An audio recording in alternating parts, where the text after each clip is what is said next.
नमस्कार दोस्तों, कैसे हैं आप सभी लोग। आप सबका एक बार फिर से बहुत बहुत स्वागत है आपके ही अपने YouTube चैनल ई कंसल्टेंसी में। दोस्तों, मैं हूं प्रखर शर्मा, आपका लीगल कंसल्टेंट, और आज के इस वीडियो में हम लोग जानने वाले हैं कि जो जिंदल फाउंडेशन है, ओके, जिंदल एल्यूमिनियम लिमिटेड का नाम सभी ने सुना होगा, जिसका जो शेयर प्राइस होता है, जिस कंपनी का जो शेयर प्राइस होता है वो अप्रोक्स 400 से 500 रुपए एक शेयर प्राइस की जिसकी वैल्यू होती है, जिस कंपनी का जो टर्नओवर है वो 500 करोड़ के ऊपर है, ओके, उसके सीएसआर के बारे में आज के इस वीडियो में हम लोग बात करने वाले हैं। तो अगर आप एक ऑर्गेनाइजेशन रन करते हैं जो कि ट्रस्ट, सोसाइटी या सेक्शन 8 कंपनी है, तो आपके लिए ये वीडियो बहुत ही स्पेशल होने वाला है। तो दोस्तों, आपको ई कंसल्टेंसी पे एनजीओ से रिलेटेड सारी जानकारी मिलती है, बिजनेस रजिस्ट्रेशन से रिलेटेड जानकारी मिलती है, एंड गवर्नमेंट की जितने भी लीगल रजिस्ट्रेशन होते हैं, बिजनेस लाइसेंसेज होते हैं, सर्टिफिकेशन होते हैं, उसके बारे में सटीक जानकारी मिलती है। तो चैनल को सब्सक्राइब करके बेल आइकन को प्रेस करना बिल्कुल भी ना भूलिएगा। दोस्तों, इस वीडियो को स्टार्ट करने से पहले मैं आप लोगों को एक चीज बताना चाहूंगा जो कि आप सभी लोगों को जानना बहुत ही ज्यादा इंपॉर्टेंट है, क्योंकि बहुत सारे लोगों को यही नहीं पता होता है कि आखिर सीएसआर क्या होता है और सीएसआर को किस तरीके से आप ले सकते हैं। तो फर्स्ट ऑफ ऑल, जो सीएसआर है उसका full form corporate social responsibility होता है। ये गवर्नमेंट के द्वारा लगाया गया एक नियम है कंपनीज के ऊपर कि अगर कोई भी कंपनी 500 करोड़ के ऊपर का टर्नओवर करती है, ओके, सो उसको 2% जो सीएसआर है, यानी कि जो कॉर्पोरेट सोशल रिस्पॉन्सिबिलिटी है, उसमें कंट्रीब्यूट करना होगा एक्टिवली। सो अब हम लोग यहाँ पे इस चीज को क्लियरली समझ सकते हैं कि जो सीताराम जिंदल फाउंडेशन है, ओके, जो मतलब डायरेक्टली लिंक्ड है किससे, जिंदल एल्यूमिनियम लिमिटेड, जिस कंपनी के बारे में हम लोग इंडिया में बहुत ही अच्छे से जानते हैं। जैसा कि मैंने आप लोगों को बताया, इसकी शेयर प्राइस भी 400 से 500 रुपए तक करंट मार्केट में वैल्यू है, और 500 करोड़ के एवब का इसका टर्नओवर है।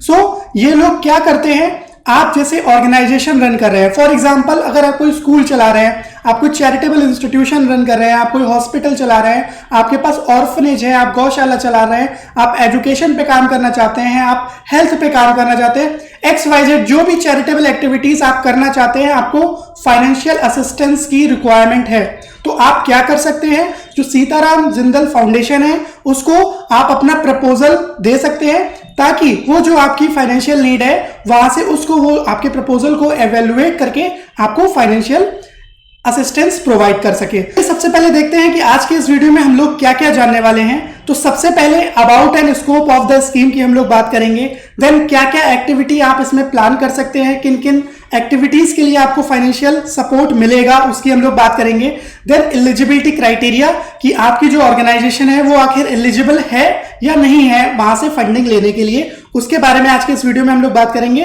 देन फंडिंग पैटर्न, किस अमाउंट, क्या अमाउंट और किस मद में आपको कितनी इंस्टॉलमेंट्स में या किस तरीके से आपको वहां से फाइनेंशियल असिस्टेंस फंडिंग मिलेगी उसके बारे में, देन कितना अमाउंट आपको मिल सकता है, और लास्ट में दोस्तों हम लोग बात करेंगे कि आखिर क्या क्या डॉक्यूमेंट्स रिक्वायर्ड होने वाले हैं आप अगर इस योजना में, आप इस सीएसआर में अप्लाई करना चाहते हैं। तो जैसा कि मैं बता रहा था आपको about and scope of the scheme के बारे में, तो जो सीताराम जिंदल फाउंडेशन है बेसिकली ये चैरिटेबल ऑर्गेनाइजेशंस को फाइनेंशियल असिस्टेंस प्रोवाइड करता है ताकि वो सोशल एक्टिविटीज एक्टिवली कर सके, ठीक है।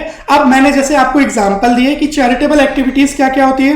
फॉर एग्जाम्पल, आप एक ऑर्फनेज रन कर रहे हैं, आपका एक ओल्ड एज होम है, आप हेल्थ सेक्टर में काम कर रहे हैं, आपका free of cost health camps या आप कोई हेल्थ से रिलेटेड प्रोजेक्ट रन करना चाहते हैं तो आप अप्लाई कर सकते हैं। एजुकेशन सेक्टर में आप काम कर रहे हैं, free of cost social welfare में आप एजुकेशन प्रोवाइड कर रहे हैं, आप स्किल डेवलपमेंट प्रोग्राम्स कर रहे हैं, तो इन सभी एक्टिविटीज के लिए आप सीताराम जिंदल फाउंडेशन में अपना सीएसआर प्रपोज कर सकते हैं। चलिए अब ब्रीफली डिस्कस करते हैं कि आखिर क्या क्या एक्टिविटीज के लिए आप इस सीएसआर में अप्लाई कर सकते हैं। तो कुछ चीजें मैंने आपकी स्क्रीन पर भी मेंशन की हैं, आप वो भी देख सकते हैं। जैसा कि मैंने आपको बताया, skill development, free education, rural development, health programs और जो वुमेन एम्पावरमेंट है आप उस पर भी काम कर सकते हैं। आप अपना प्रपोजल डिपार्टमेंट में आप अपना प्रपोजल कंपनी को दे सकते हैं, और अगर जो आपका प्रपोजल होगा वो सेलेक्ट होता है तो आपको 1 CR तक की फंडिंग मिलने तक के चांसेस हैं। दोस्तों, एक इंपॉर्टेंट चीज मैं आपको बताना चाहूंगा कि अगर आप कोई भी किसी भी तरीके का लैंड परचेज करना चाह रहे हैं उस प्रपोजल में, तो उस परचेजिंग कॉस्ट को आप अपने प्रोजेक्ट में इन्वॉल्व नहीं कर सकते हैं। चलिए अब हम लोग बात करते हैं एलिजिबिलिटी और क्राइटेरिया के बारे में। तो दोस्तों, आपकी जो ऑर्गेनाइजेशन है, जो आपकी एनजीओ है, वो मिनिमम 3 इयर्स ओल्ड होनी चाहिए। अगर आपकी जो एनजीओ है वो 3 इयर्स ओल्ड नहीं हुई है तो आप अप्लाई नहीं कर पाएंगे। जो आपकी ऑर्गेनाइजेशन है वो कहीं से भी ब्लैक लिस्टेड ना हो, किसी भी डिपार्टमेंट से ब्लैक लिस्ट ना की गई हो, आपकी कोई भी यूसी पेंडिंग ना हो। ओके, यूसी होता है यूटिलाइजेशन सर्टिफिकेट। अगर आपको पास्ट ईयर में कोई ग्रांट मिली हो और आपने उसको कंप्लीट नहीं किया हो, वो इनकम्प्लीट हो और किसी भी तरीके का आप उसमें डिस्प्यूट हो, तो अगर इस तरीके का कुछ होगा तो आप अप्लाई नहीं कर पाएंगे। Then 12A and 80G mandatory है। अगर आप CSR लेना चाहते हैं तो 12A and 80G मैंडेटरी होता है। ये चीज आपको समझ लेना चाहिए। तो अगर आपने अभी तक हमारा टेलीग्राम चैनल सब्सक्राइब नहीं किया है तो मैं डिस्क्रिप्शन में टेलीग्राम चैनल का लिंक दे दे रहा हूं, आप उसे सब्सक्राइब कर लीजिए, जहां पर मैं आपको लेटेस्ट इन्फॉर्मेशन जो भी आती है वहां पर पोस्ट करता रहता हूं। जो भी गवर्नमेंट की योजनाएं आती हैं, जो भी RFPs आती हैं, वहां पे आपको डायरेक्टली आपके टेलीग्राम ग्रुप में मिलती रहेंगी, तो उसको तुरंत ज्वाइन कर लीजिए। अब हम लोग बात करेंगे फंडिंग पैटर्न के बारे में। तो जो आपकी ऑर्गेनाइजेशन है वो डिपेंड करेगा कि किस फील्ड में, किस सेक्टर में आप प्रपोजल दे रहे हैं एंड आपको कितनी फाइनेंशियल असिस्टेंस की नीड है। अब बेसिकली जो CSR होता है वो कोई प्री प्लान्ड प्रोजेक्ट नहीं होता है। इसमें आपको बताना होता है कंपनी को कि मैं इस सेक्टर में काम कर रहा हूं या करना चाहता हूं, मेरे पास इतनी चीजें हैं, इतने रिसोर्सेज हैं और मुझे अगर आप बड़े लेवल पे काम करना है तो मुझे अब फंडिंग की नीड है। तो इस तरीके से आप CSR अपना प्रपोज करते हैं कंपनी को। ओके, तो इसके लिए जो जिंदल फाउंडेशन है वो 1.25 CR पर ईयर तक डिसबर्स करता है एनजीओस के लिए। ओके, सो यहाँ पे इस चीज के बारे में आपको क्लियर हो गया होगा कि आपको कितना तक फंडिंग मिल सकता है जिंदल फाउंडेशन से। जैसा कि मैंने आपको बताया कि लास्ट में हम लोग डिस्कस करेंगे कि क्या क्या आखिर डॉक्यूमेंट्स रिक्वायर्ड होंगे अगर आप इस CSR में अप्लाई करना चाहते हैं। तो इस पार्ट को आप बहुत ही ज्यादा ध्यान से सुनिएगा, क्योंकि अगर इनमें से आपके पास कुछ डॉक्यूमेंट्स नहीं हुए या एक भी डॉक्यूमेंट नहीं हुआ तो आप एलिजिबल नहीं होंगे इस प्रोजेक्ट में अप्लाई करने के लिए। तो दोस्तों, सबसे पहले जो इंपॉर्टेंट डॉक्यूमेंट है जो कि आपके पास होगा भी, वो आपकी ऑर्गेनाइजेशन का रजिस्ट्रेशन सर्टिफिकेट, बायलॉज, अगर आपकी ट्रस्ट है तो ट्रस्ट डीड, सेक्शन 8 कंपनी है तो आपका registration certificate, MOA and AOA, आपकी ऑर्गेनाइजेशन का पैन कार्ड, नीति आयोग में आप रजिस्टर्ड हो तो ये प्रीफर किया जाएगा।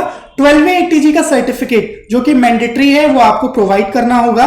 देन जो आपकी ऑर्गेनाइजेशन के ऑथराइज पर्सन है, चाहे वो प्रेसिडेंट, सेक्रेटरी या कोई ट्रस्टी हो, वो उनका Aadhaar card and pan card, last 3 years के फाइनेंशियल स्टेटमेंट्स जो कि ऑडिट रिपोर्ट्स होती हैं, आपके लास्ट 3 इयर्स के प्रोग्रेस रिपोर्ट्स, आपकी ऑर्गेनाइजेशन का बैंक अकाउंट डिटेल्स एंड अगर आपके पास कोई रिवॉर्ड, अवार्ड या आपके पास कोई पास्ट एक्सपीरियंस है उससे रिलेटेड कोई भी आप एक्सपीरियंस इस प्रोजेक्ट में दिखा सकते हैं। और अगर आपके पास ISO है तो आप ISO सर्टिफिकेट जरूर इन्वॉल्व कीजिएगा, क्योंकि CSR में ISO का एक अलग ही इफेक्ट होता है। और अगर आपके पास ISO सर्टिफिकेट नहीं है तो आपकी स्क्रीन पर जो नंबर है आप उस पर कॉल करके आप लोग अपना ऑर्गेनाइजेशन का ISO सर्टिफिकेट फटाफट बनवा लीजिएगा। देन जो प्रोजेक्ट से रिलेटेड डॉक्यूमेंट है, तो जो प्रोजेक्ट का परफॉर्मा है वो एक डिटेल्ड प्रपोजल जाएगा, एक डिटेल्ड प्रोजेक्ट प्रपोजल जाएगा फाउंडेशन में, ठीक है। एंड जो आपका बजट होगा वो आपको डिफाइन करना होगा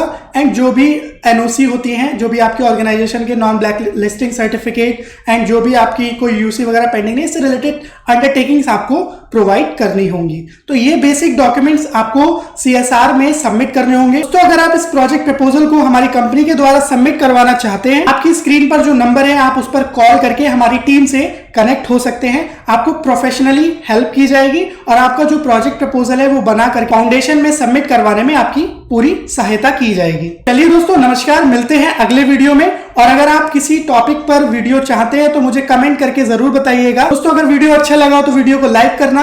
अगर आपके मन में कोई क्वेश्चन है आप हमें कमेंट करके जरूर बताइए। और चैनल पर अगर आप नए हैं तो चैनल को सब्सक्राइब कर लीजिए ताकि आपको ऐसे ही latest information time to time मिलती रहे।